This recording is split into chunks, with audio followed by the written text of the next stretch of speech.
حضرت محمد صلی اللہ علیہ وآلہ وسلم انسانوں کے ساتھ ساتھ جنات کے بھی نبی ہیں۔ قرآن مجید میں 2 جگہوں پر رسول صلی اللہ علیہ وآلہ وسلم اور جنات کے درمیان رابطے کا ذکر ہے۔ سورۃ الجن میں اللہ تعالیٰ بتاتے ہیں کہ جنوں نے بھی رسول صلی اللہ علیہ وسلم اور قرآن کو سنا اور ان میں سے کچھ نے دین قبول کیا اور مسلمان ہو گئے۔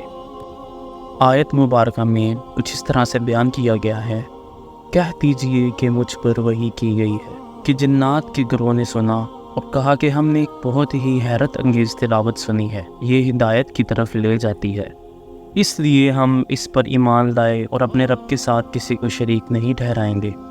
سورۃ الجن میں ایک اور جگہ ارشاد ہے، جنوں نے کہا اور جب ہم نے ہدایت سنی تو ہم اس پر ایمان لے آئے، اور جب کوئی اپنے رب پر ایمان لاتا ہے اسے نہ ذلت اور نہ ظلم سے ڈرنے کی ضرورت ہے۔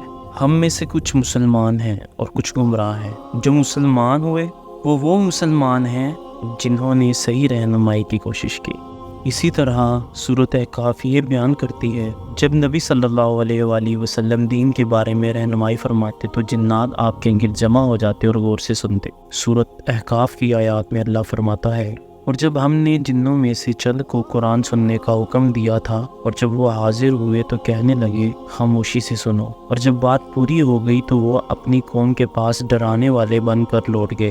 یہ آیات واضح کرتی ہیں کہ حضرت محمد صلی اللہ علیہ وآلہ وسلم تمام انسانوں اور جنوں کے لیے نبی بنا کر بھیجے گئے تھے، اور قرآن جنوں انس دونوں کی رہنمائی کرتا ہے۔ طائف کے موقع پر جب رسول صلی اللہ علیہ وآلہ وسلم اسلام کی دعوت دینے کے لیے طائف کے لوگوں کے پاس گئے، حضرت محمد صلی اللہ علیہ وآلہ وسلم شہر کے لوگوں سے بات کرنا چاہتے تھے، لیکن سب نے ان کے منہ پر اپنے دروازے بند کر دیے۔ زید بن حارث رضی اللہ تعالیٰ عنہ، جو کہ آپ صلی اللہ علیہ وآلہ وسلم کے صحابی تھے، وہ طائف کے سردار کے پاس گئے۔ طائف کے سردار نے انہیں بھی مسرت کر دیا اور اپنے غلاموں اور نوجوانوں کو ان کو بھگانے کے لیے بولا، جس سے دونوں زخمی ہو گئے۔ ہمارے نبی صلی اللہ علیہ وآلہ وسلم کا خون اس قدر بہہ گیا کہ آپ صلی اللہ علیہ وآلہ وسلم کے جوتے خون سے بھر گئے اور پاؤں سے چپک گئے، اور رسول صلی اللہ علیہ وآلہ وسلم کو چکر آنے لگے۔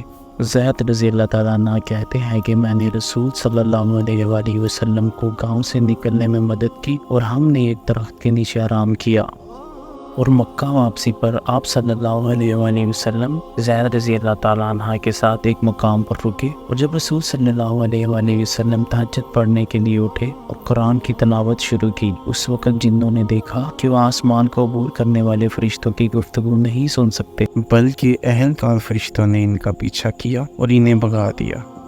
ان کے لیڈر نے انہیں وجہ معلوم کرنے کی ہدایت کی تو وہ ادھر ادھر گھومنے لگے۔ ناسی نامی وادی جو کہ جنات کی وادی تھی، یہ جن رات کو اس جگہ سے گزرے۔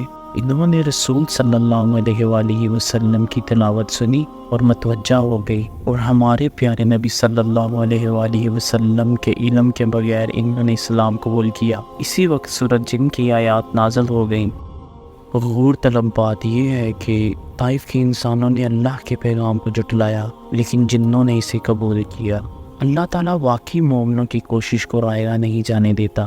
ایک دفعہ رسول صلی اللہ علیہ وآلہ وسلم اپنے صحابہ کے ساتھ بیٹھے ہوئے تھے کہ نبی صلی اللہ علیہ وآلہ وسلم کو کہیں جانا تھا۔ وہ کچھ دور چلے گئے اور کافی دیر تک واپس نہ آئے۔ صحابہ کرام آپ صلی اللہ علیہ وآلہ وسلم کی عدم موجودگی سے پریشان ہو گئے، اور اندیشہ ہوا کہ آپ صلی اللہ علیہ وآلہ وسلم کو اغوا کر لیا گیا ہے۔ وہ ساری رات آپ صلی اللہ علیہ وآلہ وسلم کو ڈھونڈتے رہے۔